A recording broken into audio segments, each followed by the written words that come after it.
अध्याय 35 मुख्य टूर्नामेंट की शुरुआत भाग 1। पहले 3 स्तर मेटल वॉल टेक्निक की नींव थे। उसके बाद के हर स्तर से साधक की शक्ति में भारी वृद्धि होती थी।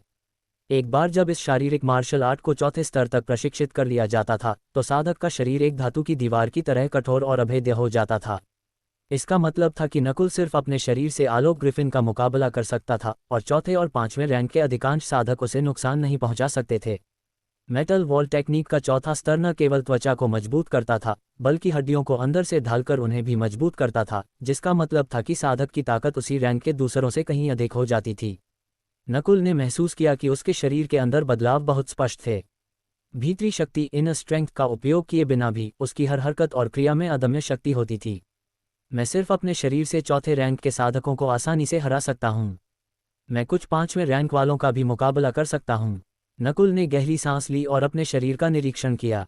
इस क्षण नकुल को आखिरकार एक शारीरिक मार्शल कौशल की महानता का एहसास हुआ। अगर उसने पहले मेटल वॉल टेक्निक को चौथे स्तर तक प्रशिक्षित किया होता तो उसे 3 हथियारों से लड़ने में इतनी मुश्किल नहीं होती। टेंग नकुल तालाब से बाहर कूदा और अपनी नींव को मजबूत किया। फिर वह प्रवेश द्वार की ओर रेंगने लगा। प्रवेश द्वार गिरे हुए पत्थरों से पूरी तरह से बंद हो गया था। हालांकि नकुल अभी भी दरारों से बाहर का दृश्य देख सकता था। क्या यह अभी तक गया नहीं है? नकुल ने अपनी भौहें सिकुड़ी। नीली आंखों वाला लकड़बग्घा अजूर आइड हाइना घाटी के अंदर सो रहा था। नकुल ने कोई भी संदिग्ध हरकत करने की हिम्मत नहीं की। उसने बस कुछ छोटे पत्थरों को एक तरफ हटाया। वो ठीक उसी क्षण नीली आंखों वाले लकड़बग्घे ने दहाड़ लगाए। नकुल ने असहाय महसूस किया और गुफा में वापस लौट आया।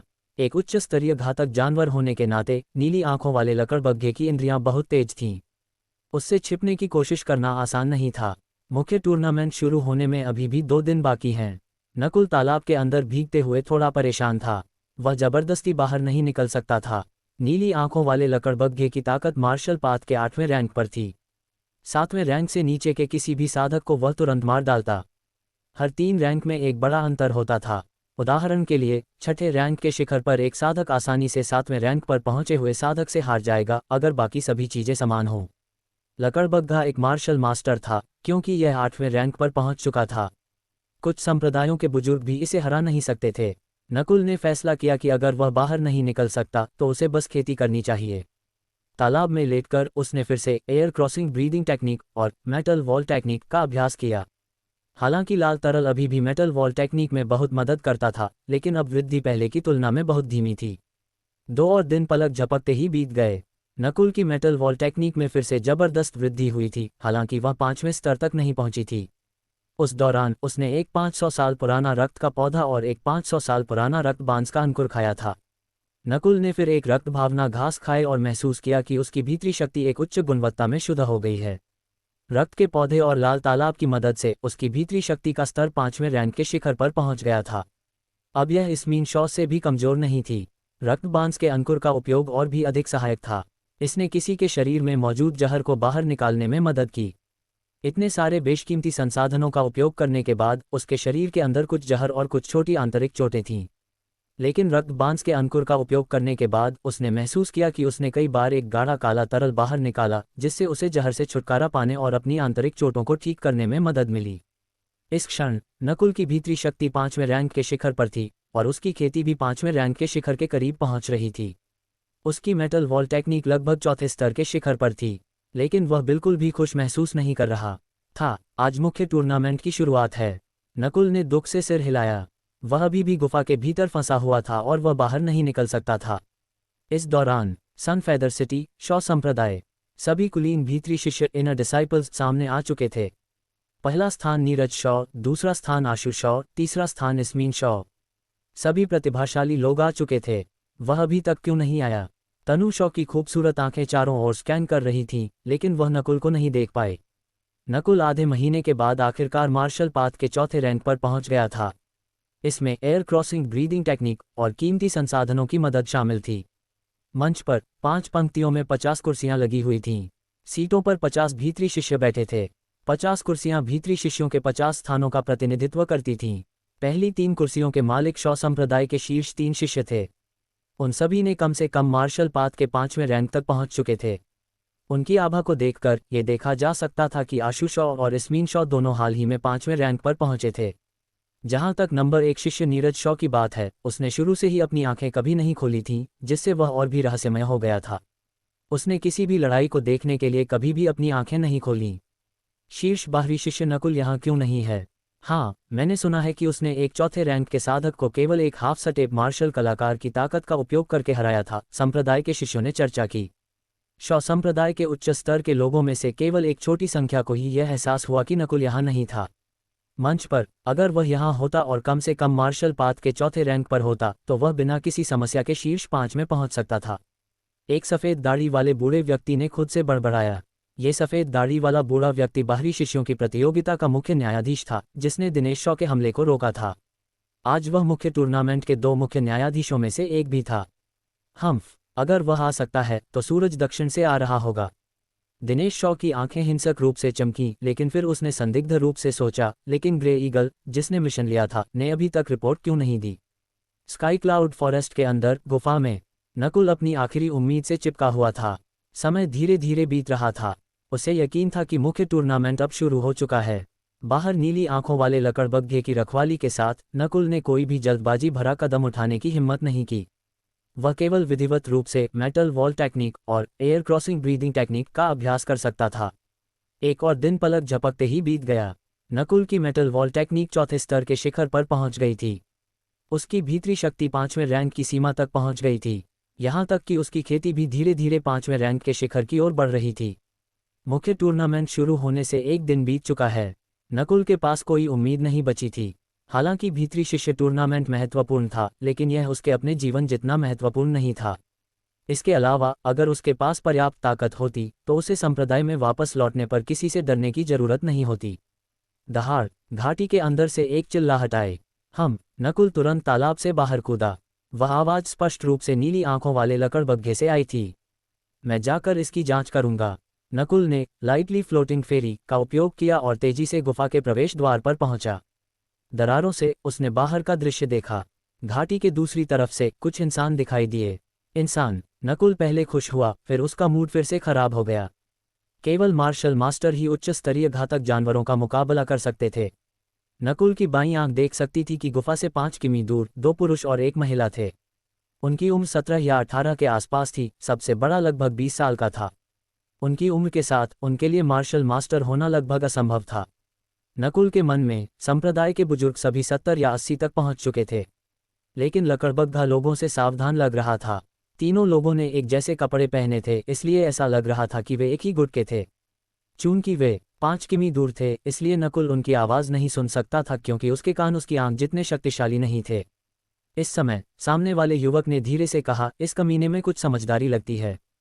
कोई चुनौती नहीं, दूसरे युवक ने तिरस्कारपूर्वक कहा। इसे मुझ पर छोड़ दो, लड़की ने कहा। जरूर, छोटी बहन अलीशा, तुम्हारे वास्तविक युद्ध कौशल बहुत कमजोर हैं, तुम शायद इसे एक ही चाल में भी नहीं मार सकती, सामने वाले युवक ने कहा। अगर नकुल सुन पाता कि वे क्या कह रहे थे, तो वह हैरान रह जाता। जल्द ही उसने लड़की को उच्च स्तरीय घातक जानवर की ओर चलते देखा। वो टिल्ड नीली आंखों वाला लकड़बग्घा लड़की की ओर झपटा। हे भगवान, नकुल दंग रह गया। वह लड़की मरने वाली थी। नकुल की बाईं आंख को अधिकतम तक धकेल दिया गया। पूरी दुनिया 10 गुना धीमी हो गई। तोड़ो। लड़की हवा में तैर गई।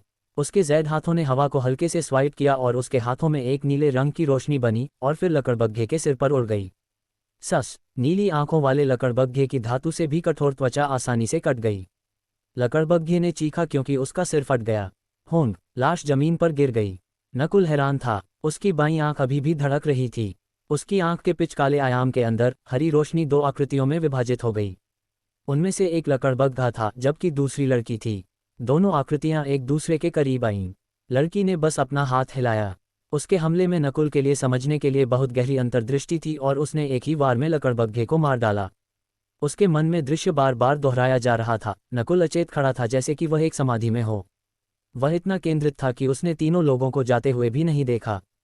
छोटी बहन अलीशा, हालांकि तुम्हारा प्रतिद्वंद्वी बहुत कमजोर था, उस चाल की शक्ति बुरी नहीं थी, सामने वाले युवक ने उसकी प्रशंसा की। जब नकुल ने अपनी आंखें खोलीं, घाटी के अंदर कोई नहीं बचा था, केवल नीली आंखों वाले लकड़बग्घे की लाश थी। जो कुछ हुआ वह एक सपने जैसा था, लेकिन अगर उसने अपनी बाईं आंख बंद कर ली तो लड़की के उच्च स्तरीय घातक जानवर को मारने का दृश्य बार बार दोहराया जाएगा। अध्याय 36 मुख्य टूर्नामेंट की शुरुआत भाग 2। वो लोग कहाँ से थे? नकुल को सब कुछ अवास्तविक लग रहा था। अप्रत्याशित रूप से उसकी बाईं आंख ने एक नई क्षमता खोल दी थी। वह किसी भी दृश्य को पूरी तरह से याद कर सकती थी और उसे पूरी तरह से दोहरा सकती थी। अगर नकुल चाहता तो वह दृश्य को खोल सकता था और कुछ अंतर्दृष्टि प्राप्त करने की कोशिश कर सकता था। वह जानता था कि बाहरी दुनिया के बारे में उसका ज्ञान सीमित था। एज और फ्लावर महाद्वीप में अनगिनत देश थे। अकेले स्काई क्लाउड फॉरेस्ट ही 10 से अधिक देशों से होकर गुजरता था। सन फेदर सिटी एक देश के भीतर सिर्फ एक छोटा सा शहर था। अपनी शांति वापस पाकर नकुल जल्द ही खुश हो गया। अब जब लकड़बग्धा मर चुका था तो उसे जाने से कोई नहीं रोक सकता था। मुझे जल्दी निकलना होगा, नकुल ने मुख्य टूर्नामेंट के बारे में सोचते हुए चिंतित महसूस किया। गुफा का प्रवेश द्वार चट्टानों से अवरुद्ध था। उसे बस एक रास्ता खोलना था। पेंग, छोटी चट्टानें केवल लगभग 150 किलो की थीं। सिर्फ अपने शरीर से ही वह चट्टानों को कुचल सकता था। अगर वह इसमें भीतरी शक्ति जोड़ देता तो चट्टानें बिखर जातीं। जब नकुल को बड़ी चट्टानें मिलीं तो उसने उन्हें एक तरफ धकेलना शुरू कर दिया। सामान्य 5वें रैंक वालों में सिर्फ अपने शरीर का उपयोग करके 750 किलो की ताकत होती थी। क्योंकि नकुल ने मेटल वॉल टेक्निक को चौथे स्तर तक प्रशिक्षित किया था, उसके पास कम से कम 1250 किलो की शक्ति थी, जो सामान्य 5वें रैंक के साधकों की तुलना में 500 किलो अधिक थी। फिर भी मेटल वॉल टेक्निक का मुख्य उपयोग किसी की रक्षा को बढ़ाना था, न कि किसी की शक्ति को बढ़ाना। नकुल ने आखिरकार आधे घंटे बाद रास्ता खोल दिया। हालांकि वह तुरंत नहीं निकला। लाल चट्टान की दीवार पर अभी भी कुछ कीमती संसाधन बचे थे। रारा दहाड़। इस क्षण कुछ घातक जानवर और जंगली जानवर चिल्लाने लगे। उच्च स्तरीय घातक जानवर का शरीर अधिक जानवरों को आकर्षित करेगा। पहले भी इससे गुजर चुका होने के कारण नकुल ने तुरंत अपनी गति बढ़ा दी। एक रॉकेट की तरह वह चट्टान की दीवार पर उड़ गया और कुछ पौधे ले लिए। उसके लिए केवल एक ही लक्ष्य था, 3000 साल पुराने पौधे लेना। 1000 साल का रक्त का पौधा, 1000 साल की रक्त भावना घास और 1000 साल का रक्त बांस का अंकुर। उसके ऐसा करने के कुछ कारण थे। सबसे पहले उसे समय बचाना था। बहुत सारे जानवर इकट्ठा हो रहे थे। दूसरे, हालांकि 300 और 500 साल पुराने पौधे कीमती थे, नकुल ने उनमें से कई खा लिए थे, इसलिए उनके प्रभाव उसके लिए इतने उपयोगी नहीं थे। सेंग, पौधे लेने के बाद उसने रुकने की हिम्मत नहीं की। घाटी में प्रवेश करते हुए वहां पहले से ही 7 या 8 घातक जानवर एक दूसरे से लड़ रहे थे। यहाँ 30 मजबूत जंगली जानवर भी थे, जिनमें से सभी में चौथे रैंक की ताकत थी। नकुल ने जानवरों से बचने की पूरी कोशिश की और सीधे नाले की ओर बढ़ा। हालांकि उसने जानवरों से बचने की कोशिश की, फिर भी कुछ जंगली और घातक जानवर उसके लिए आए। तुम मौत को बुला रहे हो, नकुल चिल्लाया, क्योंकि उसकी हथेली एक निम्न स्तरीय घातक जानवर से टकराए। क्रेक, निम्न स्तरीय घातक जानवर की हड्डियां तुरंत बिखर गईं। उसका ये हमला शुद्ध मांसपेशी था, इसमें भीतरी शक्ति का एक भी हिस्सा इस्तेमाल नहीं किया गया था। निम्न स्तरीय घातक जानवर उस ग्रीन हेडेड टाइगर किंग से थोड़ा मजबूत था, जिससे वह पहली बार स्काई क्लाउड फॉरेस्ट में आया था।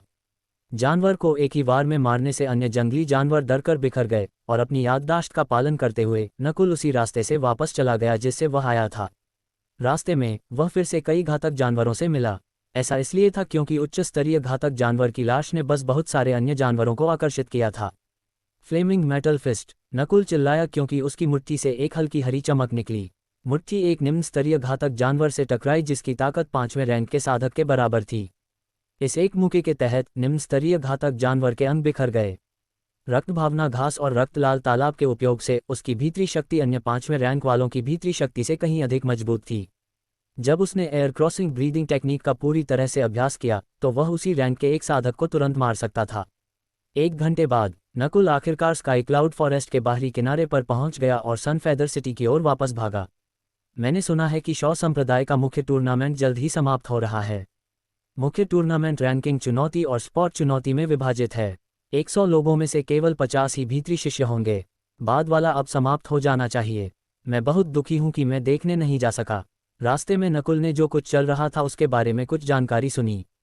संप्रदाय में वापस आने के बाद वह तुरंत उस जगह पर नहीं गया जहां मुख्य टूर्नामेंट हो रहा था, बल्कि वह पहले घर वापस आया और 3000 साल पुराने पौधों को रख दिया। जल्दी से उसने अपने कपड़े बदले और दरवाजे से बाहर भागा। नकुल ने अपनी खेती को केवल चौथे रैंक के शिखर पर दिखाने के लिए अपनी हाइडिंग एयर टेक्निक का उपयोग किया। जहां तक उसकी भीतरी शक्ति की बात है, ये 5वें रैंक को दिखा रही थी। ये सबसे अच्छा है जो मैं कर सकता हूं। नकुल जल्द ही लाइटली फ्लोटिंग फेरी का उपयोग करके उस स्थान पर पहुंच गया। इस समय टूर्नामेंट दूसरे चरण में लग रहा था। एक दिन की तीव्र लड़ाई के बाद स्पॉट चुनौती समाप्त हो गई है और 50 भीतरी शिष्य तय हो गए हैं। रैंकिंग चुनौती आगे होगी। आप 50 लोग जो बचे हैं एक दूसरे को चुनौती देंगे ताकि समग्र रैंकिंग का पता लगाया जा सके और आपकी रैंक के अनुसार पुरस्कार दिए जाएंगे। एक शक्तिशाली और पुरानी आवाज गूंजी। साइट के बीच में एक अखाड़ा था। अखाड़े के ठीक सामने एक मंच था। मंच पर 50 सीटें थीं और प्रत्येक सीट पर एक व्यक्ति बैठा था जो एक भीतरी शिष्य का प्रतिनिधित्व कर रहा था। पहला राउंड स्पॉट चैलेंज तब था जब 50 बाहरी शिष्यों ने 50 भीतरी शिष्यों को चुनौती दी, एक भीतरी शिष्य का स्थान पाने की कोशिश कर रहे थे। नकुल ने स्कैन किया और पाया कि बाहरी शिष्यों में से तनु, अतुल और दिलीप सभी शीर्ष 50 में पहुंच गए थे। हालांकि उनकी रैंक ज्यादातर अंतिम 10 में थी। केवल तनु ही शीर्ष 20 में पहुंच पाई थी। जाहिर है ये स्पॉट चैलेंज की रैंकिंग थी, न कि वास्तविक रैंकिंग। मैं फिर भी देर से आया। नकुल ने अपने पहचान पत्र का उपयोग किया और चौकी से गुजरा। यह नकुल है, ये वह है, शीर्ष बाहरी शिष्य। नकुल ने तुरंत भीड़ का ध्यान आकर्षित किया। न्यायाधीश, क्या मैं अभी भी भाग ले सकता हूँ? नकुल ने कहा जब वह अपनी दौड़ से हाँफता हुआ पहुंचा। कोई फर्क नहीं पड़ता कि तुम कौन हो, तुम शामिल नहीं हो सकते क्योंकि टूर्नामेंट का पहला राउंड खत्म हो गया है, न्यायाधीश ने कहा। उसने नहीं सोचा था कि नकुल को विशेष ध्यान देने की जरूरत है। ये वह है। सफ़ेद दाढ़ी वाले मुख्य न्यायाधीश की आंखें चमक उठीं। वह बाहरी शिष्यों की प्रतियोगिता का मुख्य न्यायाधीश था और उसने नकुल को उसमें हावी होते देखा था। न्यायाधीश के शब्दों को सुनकर नकुल ने असहाय रूप से सिर हिलाया। वह बहुत रुचि नहीं रखता था क्योंकि केवल 2 से 3 लोग ही उसके मुकाबले के थे। लेकिन नकुल अभी भी पुरस्कारों से दिलचस्पी रखता था। यदि कोई शीर्ष 3 में पहुंच जाता तो वे मार्शल आर्ट्स लाइब्रेरी में जा सकते थे और एक शिखर रैंक वाला कौशल चुन सकते थे। रुको, मुख्य न्यायाधीश से आदेश आया। मुख्य न्यायाधीश, आपका क्या मतलब है? जो न्यायाधीश आयोजन कर रहा था उसने संदेहपूर्वक पूछा। इस बच्चे ने बाहरी शिष्यों की प्रतियोगिता पर आसानी से हावी हो गया और पहले स्थान पर आया। उसकी समझ और क्षमता अतुलनीय है। मुझे लगता है कि हम उसे एक मौका दे सकते हैं, सफ़ेद दाढ़ी वाले बूढ़े व्यक्ति ने कहा। नकुल ने कृतज्ञतापूर्वक उसकी ओर देखा। न्यायाधीश ने उसकी एक से अधिक बार मदद की थी। मैं विरोध करता हूँ। विपरीत कोने से एक ठंडी आवाज आई। वह व्यक्ति दिनेश शॉ था। हर देश के अपने नियम होते हैं। एक व्यक्ति के लिए नियम कैसे बदले जा सकते हैं? यदि वे मुख्य टूर्नामेंट के लिए देर से आते हैं तो ये स्पष्ट है कि वह नियमों की अवहेलना कर रहा है। दिनेश शॉ ने धर्मनिष्ठता से कहा। नकुल को घृणा महसूस हुई। वह इसलिए देर से आया था क्योंकि दिनेश शॉ ने उसके पीछे हत्यारे भेजे थे। अब दिनेश शॉ उसे टूर्नामेंट में प्रवेश करने से रोक रहा था। तुम सही हो, दिनेश शॉ सही है। हम उसके जैसे लोगों को पिछले दरवाजे से नहीं जाने दे सकते। ये बच्चा 3 साल बाद अगले टूर्नामेंट का इंतजार कर सकता है। कई लोगों ने नकुल पर खुशी भरी नजरें डालीं। शॉ संप्रदाय के उच्च अधिकारी आपस में चर्चा करने लगे। इस साल की प्रतियोगिता बहुत महत्वपूर्ण थी। न केवल कुछ बुजुर्ग आए थे बल्कि संप्रदाय के प्रमुख राजेंद्र शॉ भी यहाँ थे। उनका दृष्टिकोण दूसरों से अलग था। वे नियमों की परवाह करने के बजाय अधिक प्रतिभाशाली लोगों को बढ़ाना पसंद करते थे। 2 मुख्य न्यायाधीश क्या सोचते हैं? संप्रदाय के प्रमुख राजेंद्र शॉ ने बिना किसी भाव के कहा। मुख्य टूर्नामेंट में 3 लोगों के पास सबसे अधिक शक्ति थी, संप्रदाय के प्रमुख और 2 मुख्य न्यायाधीश। मैं नकुल का समर्थन करता हूँ। अगर हमारे पास अधिक प्रतिभाशाली लोग होंगे तो यह संप्रदाय के लिए बेहतर है, सफ़ेद दाढ़ी वाले मुख्य न्यायाधीश ने कहा। तुरंत सभी लोगों ने दूसरे मुख्य न्यायाधीश की ओर देखा। दूसरे न्यायाधीश एक सफ़ेद रोब वाले बूढ़े व्यक्ति थे। नकुल ने देखा कि यह व्यक्ति परिचित था। फिर उसे तुरंत एहसास हुआ कि यह वही व्यक्ति था जो पिछली बार जब वह मार्शल आर्ट्स लाइब्रेरी गया था तो उसकी रखवाली कर रहा था। सफ़ेद रोब वाले बूढ़े व्यक्ति ने भी नकुल को देखा और गहराई से कहा, मैं भी नकुल का समर्थन करता हूँ। भीड़ में हलचल मच गई। दोनों मुख्य न्यायाधीशों ने नकुल का समर्थन करने का फैसला किया था। यहाँ सबसे अधिक शक्ति रखने वाले 3 लोगों में से 2 ने नकुल की मदद करने का फैसला किया था। अब संप्रदाय के प्रमुख भी इसके बारे में कुछ नहीं कर सकते थे। ये कैसे हो सकता है? दिनेश शॉ का चेहरा हरा हो गया।